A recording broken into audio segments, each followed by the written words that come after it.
Picture this. You finally decide that you're going to clean up your eating habits, manage your blood sugar, and take back control of your health. And then someone hands you a list of foods so long and confusing, it feels like you just signed up for a chemistry exam. Meanwhile, every doctor keeps saying the same thing. They are saying just eat low glycemic index foods to improve your diabetes. And you're like, okay, but what does that actually mean? And how do you make it work in real life with real meals and real cravings? Because those cravings are real. That's exactly what we're diving into today. Because the truth is, most people are out here battling their blood sugar blindfolded. They're eating things that look healthy, or people say are healthy, but their glucose meter is like, girl, absolutely not. So today I'm breaking it down. I'm giving you the low GI foods that actually help lower blood sugar. And I'm explaining why they work so that you're not just copying a list of things. You're understanding your body. Stay with me until the end, because later on in this video, I am going to tell you about one food on this list that people swear raises blood sugar levels, but science says the opposite. And yes, before the video ends, I'm going to share one big mistake that people make even with low glycemic foods that keeps them from seeing results. Let's get into it right now. Okay, so low glycemic index foods, what makes them so special? You may be asking. These foods break down slower in the body. What does that mean? It means that your glucose rises gently instead of spiking like a roller coaster that forgot to stop. They're usually high in fiber, loaded with nutrients, and they keep you full without messing up your blood sugar numbers. And trust me, when you start understanding why these foods help, everything that you put on your plate, it starts to feel more like a strategy and less like guesswork. Now let's get into some of the heavy hitters. First, let's talk about avocados. Because listen, avocado is that friend who always shows up for you. You know that one? The healthy fats in avocados slow down digestion. It steadies the release of sugar into your bloodstream, and it helps your body respond to insulin better. I'm telling you right now, add half an avocado to your meals and watch how much smoother your numbers look. Next, I want to give you a shout out to green apples, not red apples.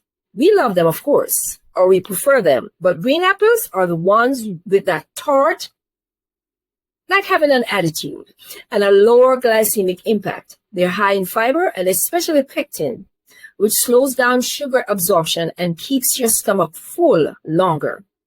If you pair it with almonds or peanut butter, and your blood sugar barely moves if you do that.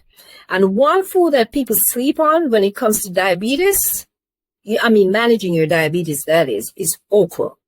Yes, ladyfingers, okra is like nature's blood sugar stabilizer.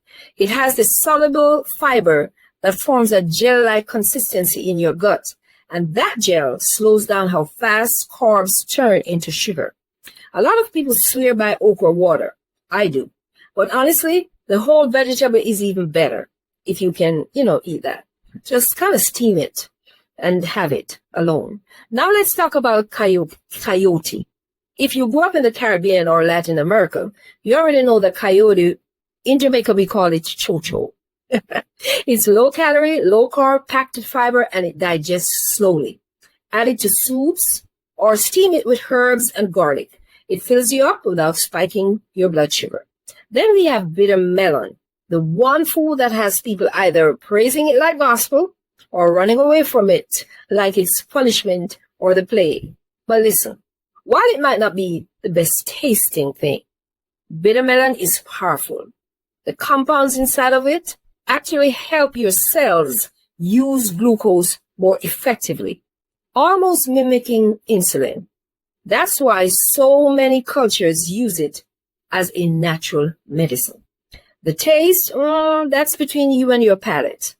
But the benefits are the real deal. And trust me, you don't want to miss that one out. I also want to talk about Ceylon cinnamon, because not all cinnamon is created equal. The Ceylon, Ceylon type, which is considered the true cinnamon, has compounds that help your body respond better to insulin. A sprinkle in your tea, your oatmeal, or even your smoothies can make noticeable differences. It's like a tiny step that adds up big over time. Now, let's talk about berries. These are one of the only fruits shown to actually improve insulin sensitivity over time. But before we get into that, let me put you on to something that's so many of you have been asking for. Let's just say that. If you're trying to get your blood sugar under control without feeling overwhelmed or pressured, I created 2 powerful resources for you.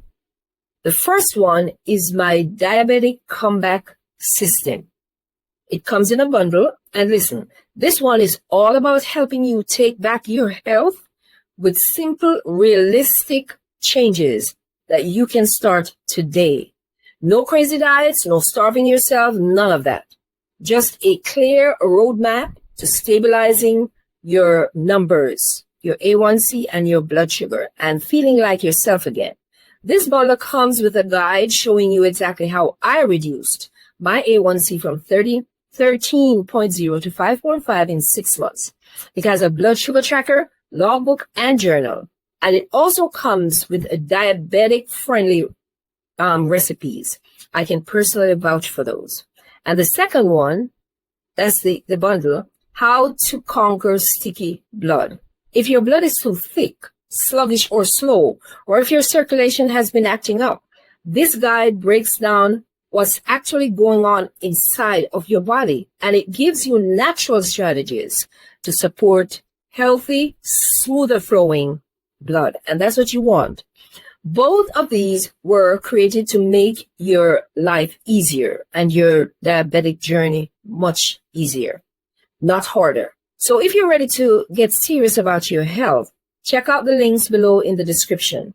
They're there waiting for you right now. So let's now continue and move on to the berries, as I was suggesting.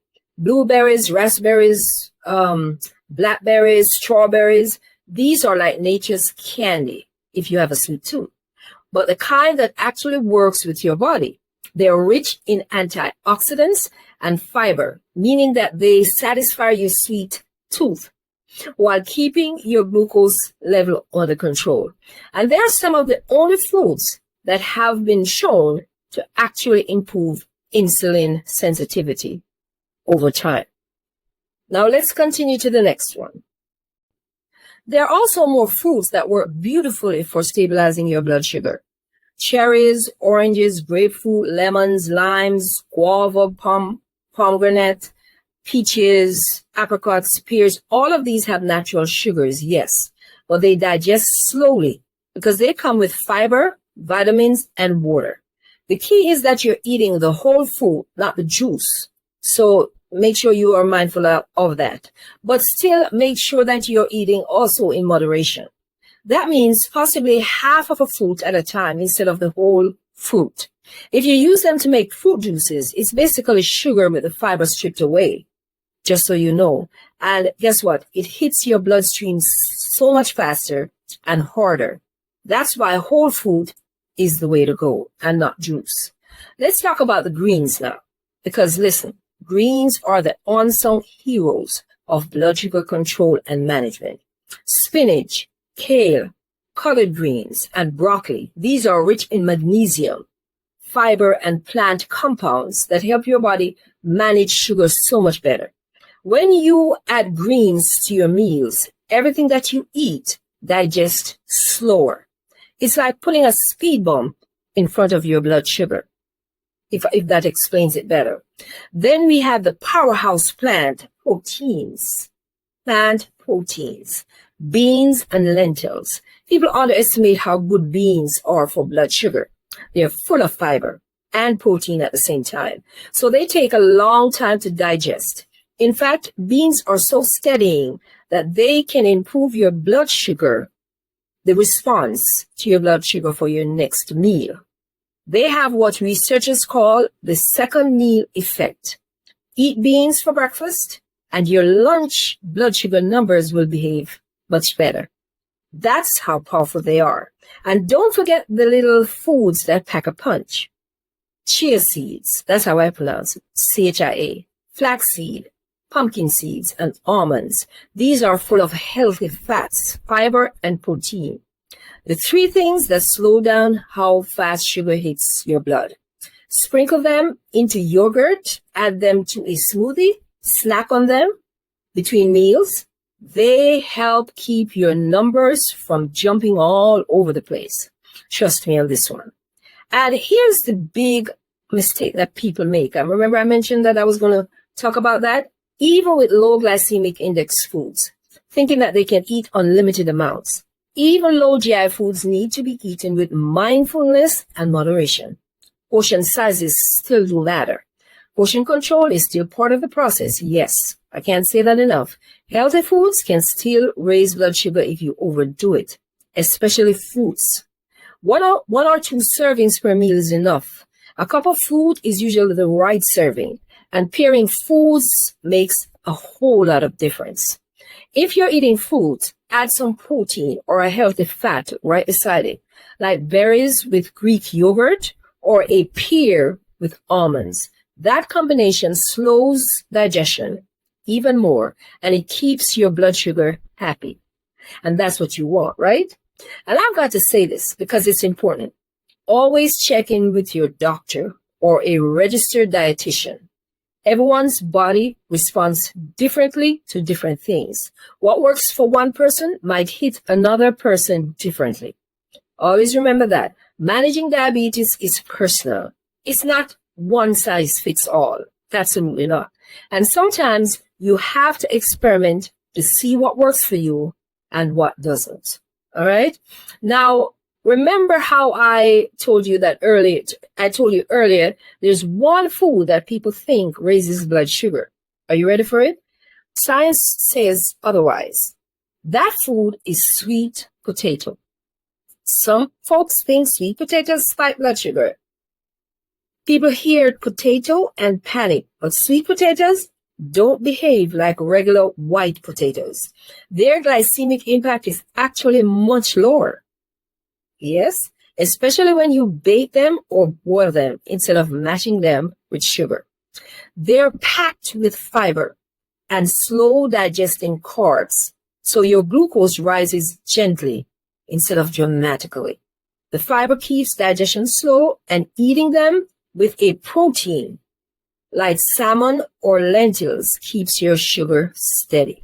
I hope you're taking note of all of this. So don't fear sweet potatoes. Just prepare them the right way, as I said. Now, before you go, grab my free beginner-friendly guide. Yes, I'm giving this away for free. It's called What to Do the First 30 Days After you're diagnosed with type 2 diabetes or type 1. If you or someone that you love is newly diagnosed and feeling lost or scared, this little guide will give you step-by-step direction so that you're not guessing your way through all of this, because it can get scary and confusing. The link is right below the description, in the video, below the video description. Grab it while it's still free. And if you haven't already grabbed my 2 full health bundles, the Diabetic Comeback System, and the other one, How to Conquer Sticky Blood, now is the perfect time to do so. Do so before the price goes up. I also always tell people, don't wait until your numbers scare you. Take control now while your body is still willing to fight for you.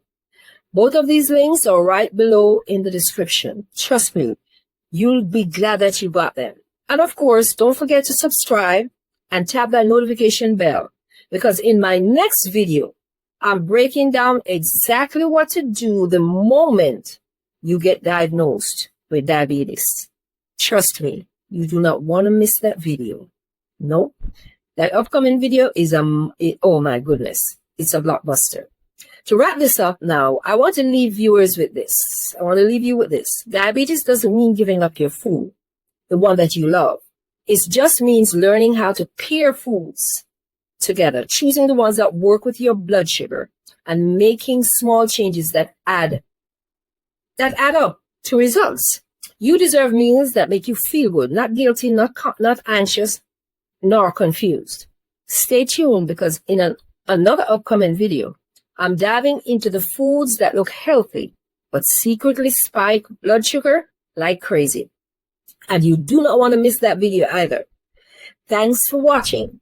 And remember to come back, because I'm always spilling the tea and giving you hidden gems right here on this channel.